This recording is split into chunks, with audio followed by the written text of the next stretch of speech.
Di antara ragam serat Jangka Jayabaya, salah satu versinya bercerita tentang Syekh Subakir dan peranannya dalam membangun peradaban bangsa manusia di Pulau Jawa. Hikayat Syekh Subakir ini juga tersebut dalam tulisan lontar kuno yang diperkirakan ditulis oleh Kanjeng Sunan Derajat atau setidak-tidaknya oleh murid atau pengikut beliau.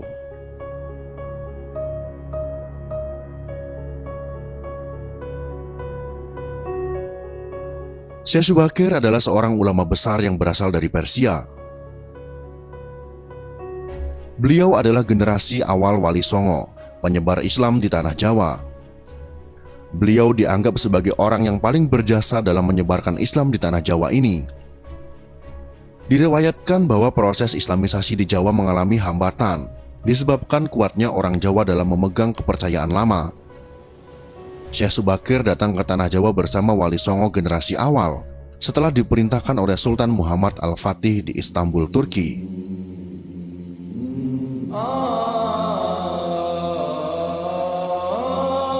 Kesembilan ulama ini mempunyai spesifikasi keahlian masing-masing. Ada yang ahli tata negara, ahli pengobatan, ahli tumbal, dan lain sebagainya. Wali sembilan ini dibagi menjadi 3 kelompok dan ditempatkan pada 3 tempat, yakni di bagian barat, tengah, dan timur tanah Jawa.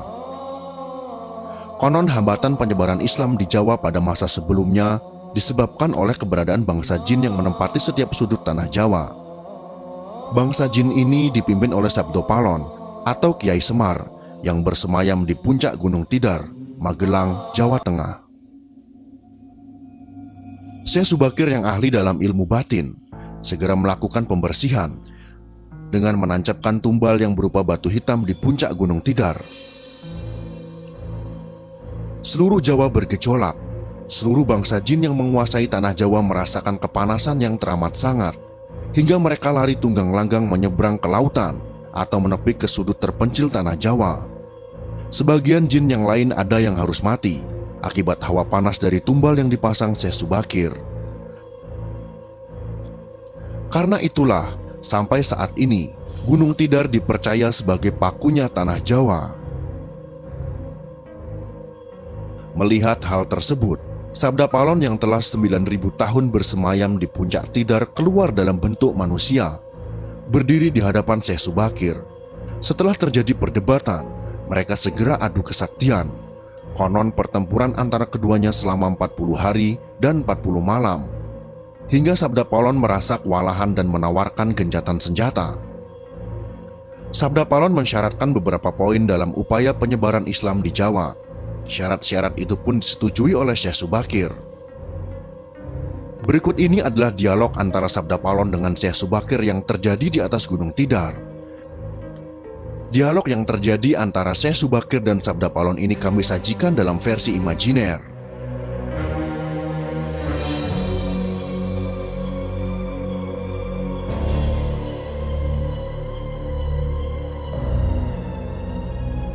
Inilah dialog yang terjadi.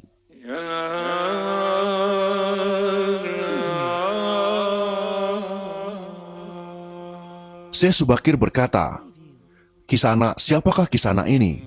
Tolong jelaskan." Sabda Palon menjawab, "Aku ini Sabda Palon, pamomong atau pengembala tanah Jawa sejak zaman dahulu kala.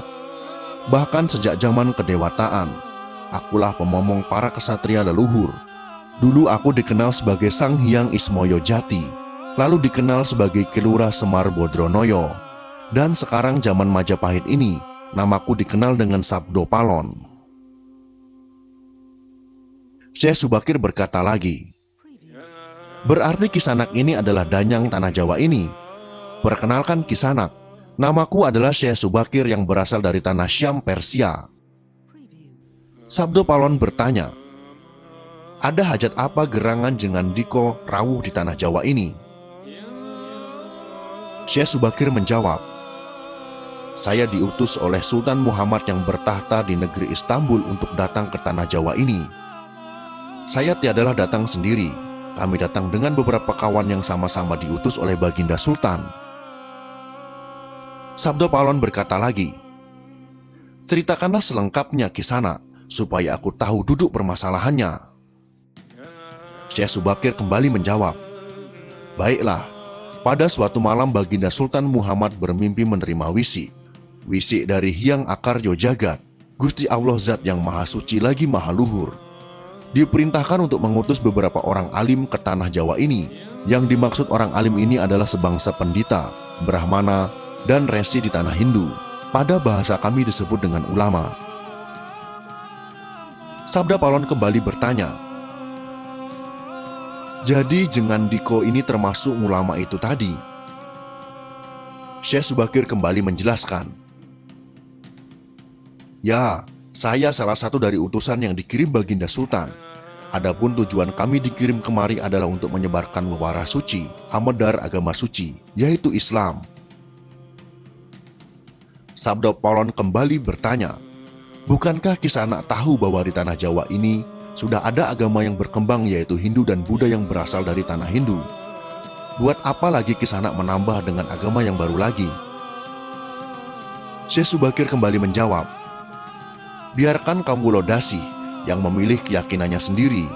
Bukankah Kisanak sendiri sebagai danyangnya tanah Jawa lebih paham bahwa sebelum agama Hindu dan Buddha masuk ke Jawa ini, di sini pun sudah ada Kapitayan. Kapitayan atau ajaran asli tanah Jawa yang berupa ajaran Budi." Sabda Palon kembali berkata, "Ya, rupanya Kisanak sudah menyelidiki Kawula Jawa di sini. Memang di sini sejak zaman sebelum ada agama Hindu dan Buddha, sudah ada Kapitayan asli. Kapitayan adalah kepercayaan yang hidup dan berkembang pada anak cucu di Nusantara ini." Syekh Subakir balik bertanya, "Jika berkenan, tolong ceritakan bagaimana Kapitayan yang ada di tanah Jawa ini." Kemudian Sabda Palon pun menjelaskan, "Secara singkat kepercayaan Jawa begini. Manusia Jawa sejak dari zaman para leluhur dahulu kala meyakini ada Sang Maha Kuasa yang bersifat tan keno kinoyo ngopo. Tidak bisa digambarkan bagaimana keadaannya. Dialah pencipta segala-galanya, bawono agung dan bawono alit, jagat besar dan jagat kecil, alam semesta dan alam manusia. Wong Jawa meyakini bahwa Dia yang Maha Kuasa ini dekat.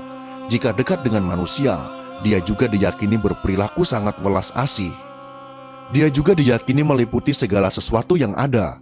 Karena itu masyarakat Jawa sangat menghormati alam sekelilingnya. Karena bagi mereka semuanya mempunyai sukma. Sukma ini adalah sebagai wakil dari Dia yang Maha Kuasa itu. Jika masyarakat Jawa melakukan pemujaan kepada Sang Pencipta, mereka lambangkan dengan tempat yang suwung. Suwung itu kosong, namun sejatinya bukan kosong namun berisi Sang Maha Ada. Karena itu tempat pemujaan orang Jawa disebut Sanggar Pamujan. Di salah satu bagiannya dibuatlah sentong kosong, tempat atau kamar kosong untuk arah pemujaan. Karena diyakini bahwa di mana ada tempat suwung di situ ada Yang Maha Kuasa. Syekh Subakir kembali berkata,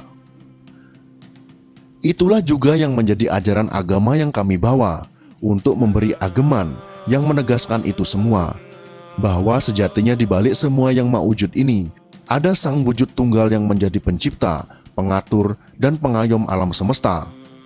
Wujud Tunggal ini dalam bahasa Arab disebut Al-Ahad. Dia maha dekat kepada manusia, bahkan lebih dekat Dia daripada urat leher manusianya sendiri. Ajaran agama kami menekankan budi pekerti yang agung, yaitu menebarkan welas asih kepada alam gumebyar, kepada sesama titah atau makhluk. Lihatlah Sang Danyang, betapa sudah rusaknya tatanan masyarakat Majapahit sekarang. Bekas-bekas perang saudara masih membara, rakyat kelaparan, perampokan dan penindasan ada di mana-mana. Ini harus diperbaharui budi pekertinya." Sabda Palon kembali menjawab, "Aku juga sedih sebenarnya memikirkan rakyatku. Tatanan sudah bubrah. Para pejabat negara sudah lupa akan dharmanya. Mereka saling sikut untuk merebutkan jabatan dan kemewahan duniawi. Para pandito juga sudah tak mampu berbuat banyak. Orang kecil salang tunjang mencari pegangan. Zaman benar-benar zaman edan." Syekh Subakir kembali berkata, "Karena itulah mungkin Sang Maha Jawata Agung menyuruh Sultan Muhammad Turki untuk mengutus kami ke sini. Jadi wahai Sang Danyang Tanah Jawa, izinkanlah kami menebarkan wewara suci ini di wewengkon kekuasaanmu ini." Sabda Palon pun menjawab, "Baiklah jika begitu, tapi dengan syarat-syarat yang harus kalian patuhi. Syekh Subakir pun bertanya, "Apa syaratnya itu, wahai sang danyang tanah Jawa?" Sabda Paulon menjelaskan, "Pertama, jangan ada paksaan agama, dharma, atau kepercayaan. Kedua, jika hendak membuat bangunan tempat pemujaan atau ngibadah, buatlah yang bangunan luarnya nampak cakra atau gaya Hindu Jawa, walau isi dalamnya Islam. Ketiga, jika mendirikan kerajaan Islam, maka ratu yang pertama harus dari anak campuran. Maksud campuran adalah jika bapaknya Hindu, maka ibunya Islam. Jika bapaknya Islam, maka ibunya harus Hindu. Keempat, jangan jadikan wong Jawa berubah menjadi orang Arab atau Parsi.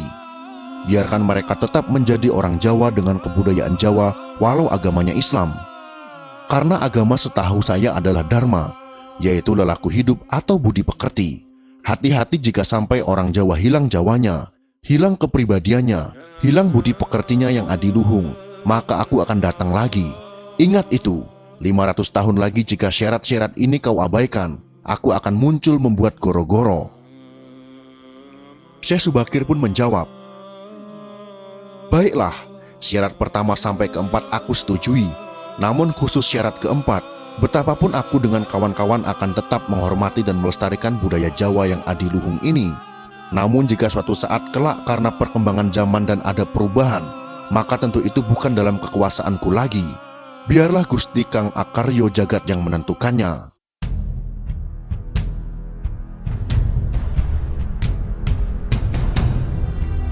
Itulah dialog yang terjadi antara Syekh Subakir dan Sabda Palon.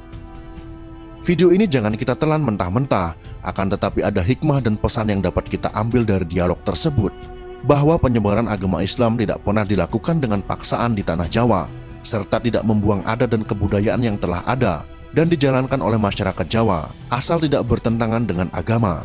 Mungkin karena dialog ini, para ulama menyebarkan agama Islam dengan kearifan lokal, sehingga agama Islam dapat diterima oleh mayoritas masyarakat Jawa.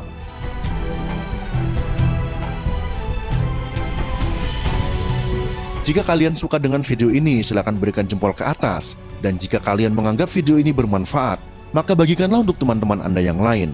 Terima kasih sudah menonton.